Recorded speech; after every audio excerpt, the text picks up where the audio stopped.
This episode is brought to you by JEO Consulting Group. JEO is a full-service firm offering engineering, architecture, surveying, and planning to clients throughout the Midwest. Since JEO's beginnings in 1937, they have grown to more than 12 offices across Nebraska, Iowa, and Kansas. With over 250 employees, they provide innovative and cost-effective solutions for both public and private sectors. The JEO team of professional engineers, architects, surveyors, planners, and financial experts all work in concert with skilled technicians and support professionals to exceed their clients' expectations.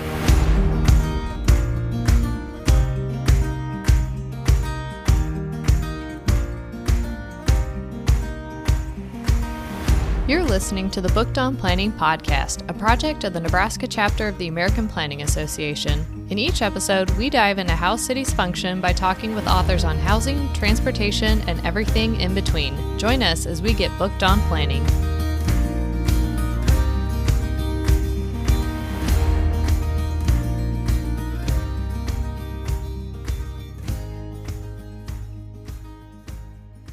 Welcome back, bookworms, to another episode of Booked on Planning. In this episode, we talk with Petra Hurtado about APA's 2025 Trend Report.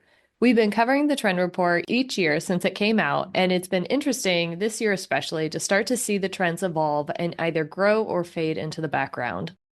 I think this is the episode I look forward to most each year. The trend report is always so fascinating, and Petra makes the point that now that the trend report is in its fourth year, we can really start tracking timelines for these topics as well. The timing of this episode works out really well as we're about to head to APA National to the conference in Denver this weekend, where Petra and her team will be talking about the trend report and hosting learning labs. For all of our listeners headed to the conference, make sure to check out those sessions. And since Jennifer and I will also be there, we hope to see you there. Yes, we really look forward to seeing everyone at the conference, and hopefully we can discuss the trends report in person with some of our listeners. Let's get into our conversation with Petra Hurtado about the APA 2025 Trends Report. Well, Petra, welcome back to Booked on Planning. We're happy to have you on to talk about APA's 2025 Trend Report, now in its fourth year. What are some of the biggest changes that you've observed in the trends broken out into Act Now, Prepare, and Learn and Watch over the years? Yeah, thank you so much for having me. It's always a pleasure to talk with you. Well, I would say in general, the only constant is really accelerating change at this point, and things are just really moving so fast, which really shows how important this work really is and how important it is to practice foresight. But otherwise, there's a risk to really, getting lost if you don't track all of these trends. Looking at tech trends, keeping track of all of the new developments and especially the evolution of artificial intelligence is obviously a big one here. And for us, it really is a reason why we started a plan tech advisory group that really helps us to do that, because there's just so much going on and it's really easy to lose track there. The other one, obviously, I think the elephant in every conversation in the room at this point, the political environment right now. Just looking at the last 6 weeks, essentially turned out the whole world upside down, which, most of the trends that we're talking about in the trend report are unchanged in this respect, but the way we have to look at them might have changed in the last 6 weeks. So yeah, it's really I think the big thing is really the pace of change and how things evolve. So Stephanie and I both watched the webcast that you guys put out on the trend report as well. And it was very clear there that you use a trend scouting team to make sure you have a diverse group of perspectives. So I was wondering how you put that team together and how do you decide what goes into the report as you guys are working as a team? Yeah, so the Trend Scout community has really evolved over the last 4 years. And we really originally started out with leaders from our APA divisions, so planners from different planning fields. But we very soon realized in this work doing foresight, we really need to look outside of the box. So in this case, really looking outside of the planner's box. And so we started expanding this group in the second year, really, to different professions, also including people from outside of the US, and especially also including younger people to get really the future at the table when we talk about the future. And so how are we doing that? So to some part, we do active recruiting, really, identifying the gaps of like, what is a topic where we see a lot of emerging trends, but we don't really have an expert in that field in the group. So we really go into LinkedIn and other places to find those experts through networking at different conferences in the US and in other places in the world. We also get a lot of recommendations of trend scouts that tell us, hey, I just had a conversation with this person the other day and they really have a lot to contribute on this or that topic. So then they recommend those to us. And then sometimes just people reach out to us, people that, for example, saw that Trend Report launch that say, hey, I think I could also contribute to this. And then, if we feel like they're a good fit, then we usually include them as well. So it's really a variety of ways on how we find these people. What is really great for us to see is that we always feel like, okay, you're giving so much to us. There's so much input and value. What can we give back? But it seems like it's also a lot of fun for them and value to them to be part of this group because there's just so much knowledge flowing in the meetings that we have that people really enjoy being there. To your question in terms of what goes into the report, so we're doing the trend scouting really year round. So usually we already start a new list when we're still working on the, final edits of the next trend report. And in many cases, we end up with a list of over 500 different topics. Some of them are trends, some of them are observations, some of them are opinions. It's really a whole mix of different stuff. So the first thing that we're usually doing is verifying what is a trend and what are things that are valuable signals where we feel like there's really a high chance that they could become trends. We use those, have another messy list with those, and then we obviously have to prioritize. And what we usually use are three criteria. One is the impact that a trend could have in the future. The second one is the preparedness of planners. So really bringing it down to the planning profession and looking at, okay, do planners know how to deal with this, or is this something that we should really highlight to create the awareness about it? And then the third one is certainty. How certain is it that either this will have an impact or a signal can become a trend? How certain is that? And you mentioned about how the pace of change is really what's becoming more prominent, and especially in tech, and AI is definitely one of those. I think seeing from last trend report to this trend report, just the use and the explosion of AI has really rapidly increased in just the past year. It's being used in so many facets and has both amazing potential as well as some serious environmental risks. Can you discuss what you see as the ideal path forward for AI that balances both the risk and rewards? I think that's really the million-dollar question of the time that we're living in, right? And if I had an answer to it, I would probably not sit here right now. I think it's really the question that a lot of, decision makers, be it, employers, but also politicians and others, are trying to answer because on the one hand, as you say, there's so many opportunities that could come out of this technology. Although we also need to, really look critically at it because it all depends on the data that feeds in, on how we interpret things, how we use it. But then it has so many negative implications, as we talked about this year in the trend report when it comes to the environment, just the use of energy and water to, keep these data centers running. It's literally, it's insane. And the fact that we're actually doing this, knowing that, we have all these issues such as climate change and others that are just getting exacerbated by this is mind-boggling, but really finding a way to balance the benefits with the negative implications is hard to do when you don't really know yet how far this technology can really take us. So,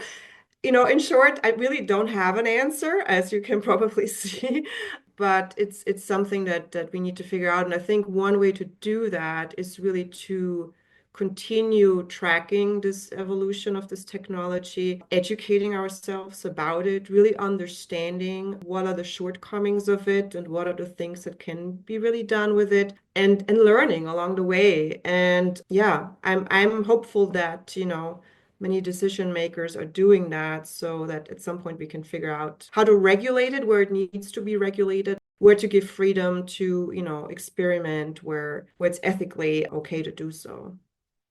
Well, and speaking of climate change, of course, another one of our biggest factors, the trend report mentions that it's leading to cascading impacts, especially around wildfires. So, can you walk through the concept of cascading impacts and how planners need to start thinking about preventing these cascading impacts? Yeah, so we talked about the topic of cascading impacts and cascading hazards quite a bit at APA. We also have a lot of resources on this topic available. But simply put, it means that natural hazards don't happen in isolation, right? And they can lead to additional issues down the line. And in this year's report, one of our focus topics was really the intersection of heat, drought, and wildfires and air pollution, which are all obviously very closely interconnected. And we also looked at secondary impacts, such as threats to transportation networks. So we mentioned the buckling of railway tracks that really causes more and more issues with increasing numbers of heat days, the impacts on the energy grid, right? And then many other infrastructure systems. We also looked into topics such as, crop loss due to drought, but also due to flooding. So there are many impacts or many different hazards involved here. One other one that might seem, a little unrelated, but kind of fits into this topic as well, is the questioning of carbon offsets, which a lot of, company have been using as their green branding, where they really had to find, different places to offset the CO2 emissions that they're creating.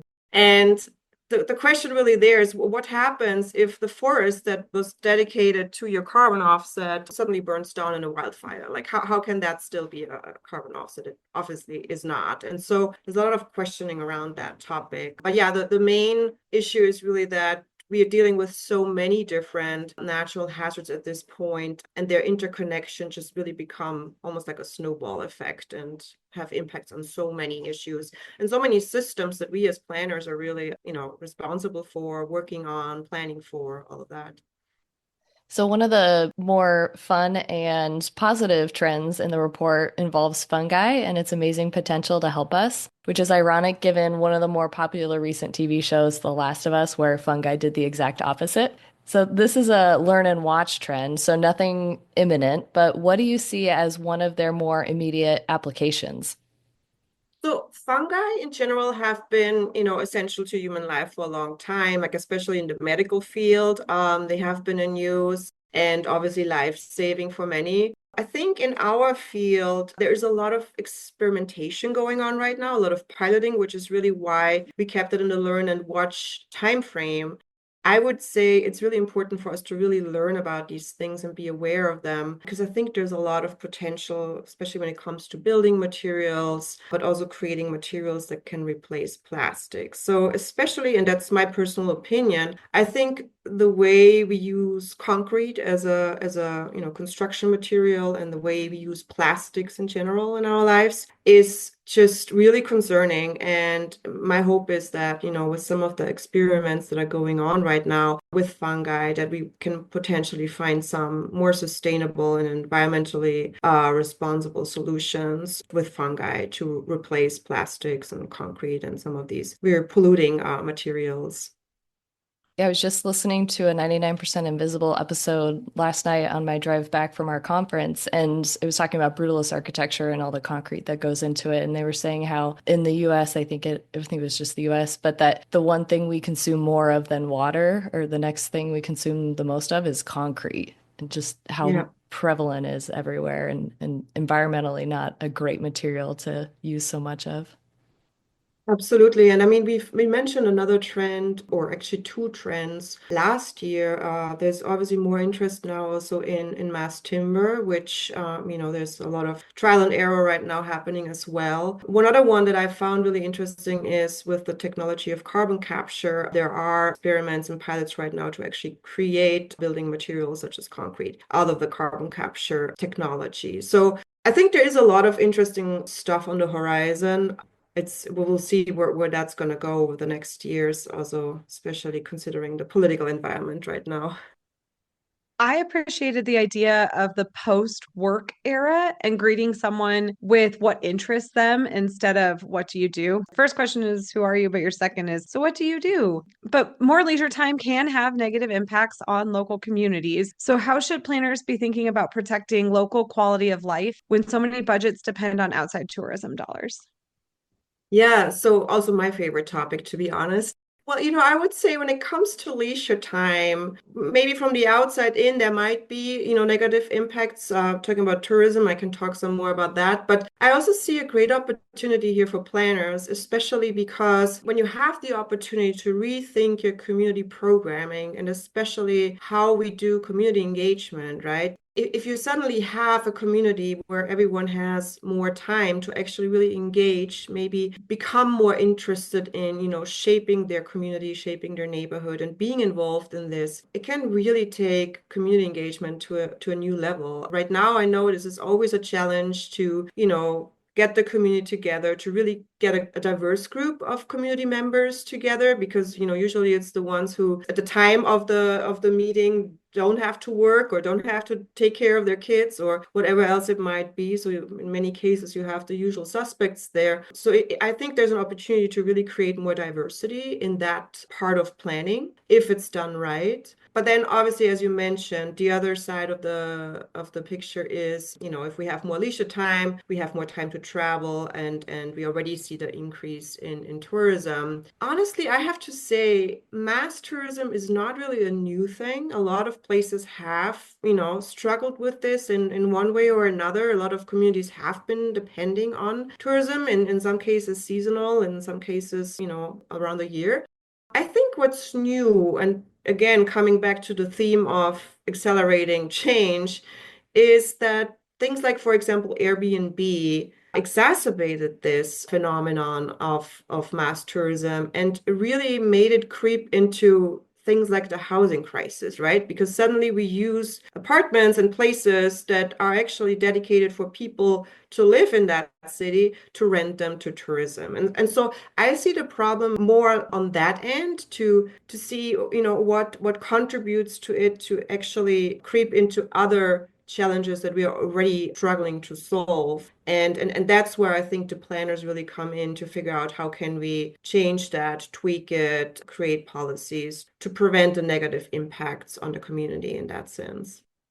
So, scenario planning is becoming more prominent in the world of planning, used for long range plans, hazard mitigation planning, and it's showing up here in the trend report. You identify various scenarios that show plausible futures for communities. How do you envision these scenarios being used in practice? Yeah, I think it's important also to mention that we are talking here specifically about exploratory scenario planning. So it's not normative scenario planning where you try to figure out an alternative between, how to get from A to B, for example, as we've done that for a long time in transportation planning. It's really to, look at different emerging trends and the uncertainties related to them and how they might play out in the future. So the scenarios that we put out in the reports are really meant to be, examples on how it's done, and we really want to showcase that this can be a fun and creative activity, even though a lot of times topics might seem dystopian. And we also want to be provocative to really get people's minds going when we create some of these future scenarios.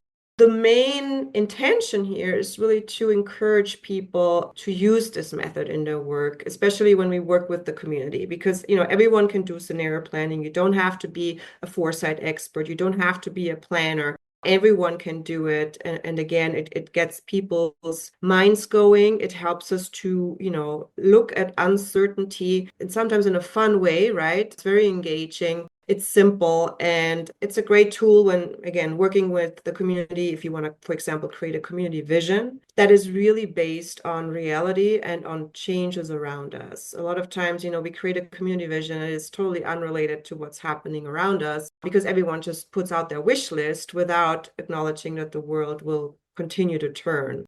So it's about, using these scenarios to really figure out, based on realistic assumptions, what could the future be, and then really decide with the community what is that preferred future from all of these different options, and then really creating plans that help us to get to that preferred future. So what needs to happen today, in the next year, in the next 5 years, so that in 10 years we actually reach this preferred future.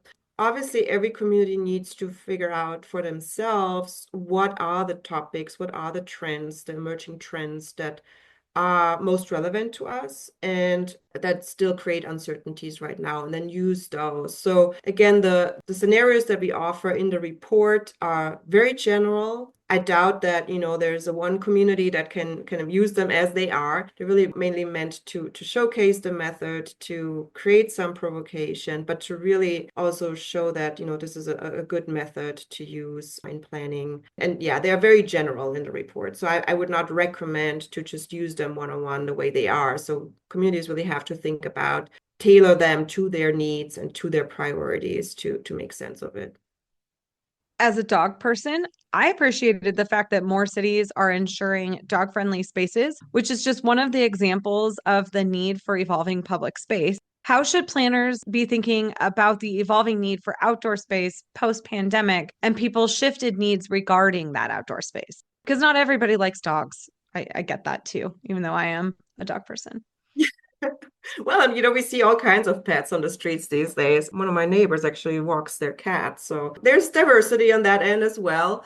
I would say, the COVID-19 pandemic for sure has changed for many how we approach life and what needs we have, be it at home, be it at work, and also be it in public space. But I think there's a lot of impacting factors that have always changed and, evolved these needs, be it technology that obviously plays a big part, social norms, generational values, all of that. And, we really wanted to raise some awareness of this in this year's report. On the one hand, because it is such a planning topic, right? And public space has always been part of what we do, and public spaces have always been evolving. But again, I feel like I'm repeating myself a lot in this podcast this time, but it's again, this accelerating change is also happening here. And there's so many things right now where we really start wondering, what does that mean for public space? And the booming pet industry is one that really stuck out. We also mentioned in the report today in the US, there are more households with pets than households with kids, which is really interesting.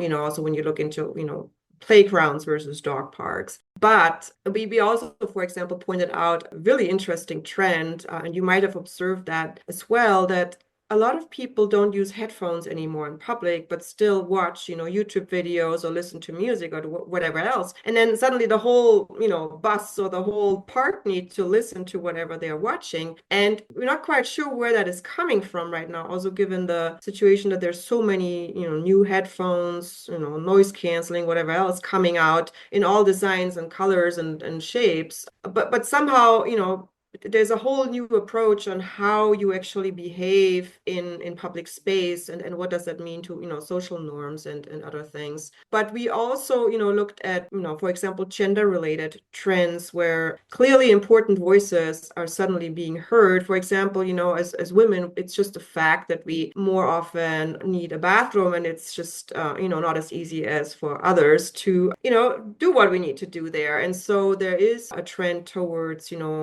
analyzing the gaps in public space in terms of where do we need more public bathrooms, for example. The other thing that we were looking at in that context of public space is also homelessness and how it's being approached in different cities, and what it means to sleep in public space, and where it's okay to do so, and where there's regulations popping up to actually not be allowed to do that anymore. What do you do as someone who doesn't have a home or a place with a roof, right? The other thing, which, has always been a topic, but I think is also increasing, is really the services that libraries are covering these days, public services in public space. I find it very interesting how, libraries are becoming really the place for many different needs these days, and how libraries actually approaching that. So that alone could be worth a whole podcast, I would say. And then the other thing that we also mentioned in the report, and we talked a little bit about that last year too, is this merging of analog or real life and digital, right?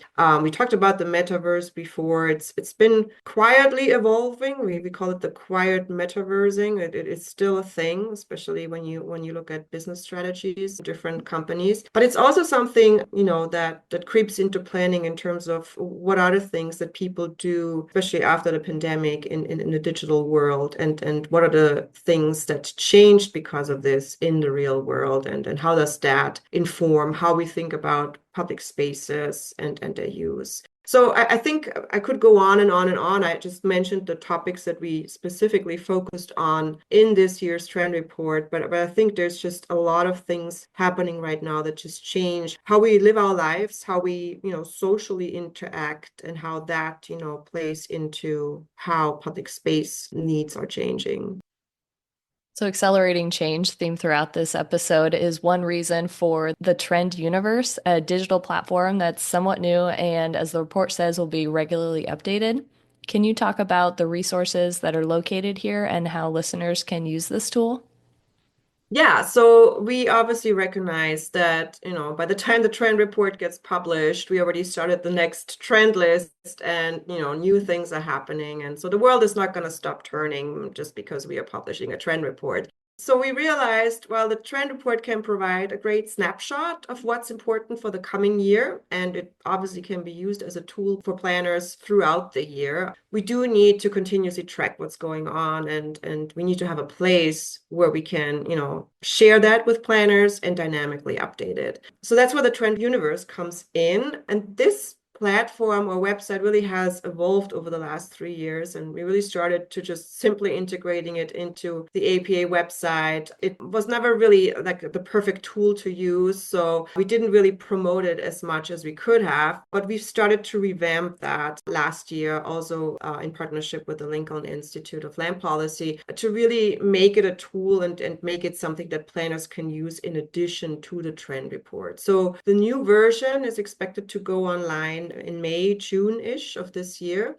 Content is already there right now too. It's just not very, I would say, not the best tool to use. It's not very usable right now. So what we will do is in the new version, we will give really detailed information on every single trend that we ever mentioned in any of the trend reports. We include the updates for each of these trends and then link to resources where people can learn more about them. And it will provide some sort of tracking history of these trends. When did we start talking about the trend? What time frames is it in right now? But from which time frame did it come? So definitely an interesting thing to look at when you look at AI, where we really started in the learn and watch, and then within just a couple of years, it moved into the act now time frames. So you can really see also the pace of the dynamics and where things came from and where they are today. So around May, June of this year, and we will probably send out an announcement once that's happening. It should be really a tool that planners can use in addition to the trend report. There are so many things that pop up throughout the years you were just talking about. So, what's the one thing that surprised you the most in the Learn and Watch section for this year's report? So having done this work for over 5 years at this point, there's really not much that can surprise me at this point, which is really sad. But I would say one topic that I find fascinating and at the same time really disturbing and concerning is anything that goes on in outer space, right? There's a lot going on. And I think every year in our report, we focused on a different topic there, but it really ranges from trying to generate solar energy directly from the sun, mining minerals on Mars or the moon, even settling on Mars, right? Like essentially adjusting human bodies to be able to live in a Martian environment.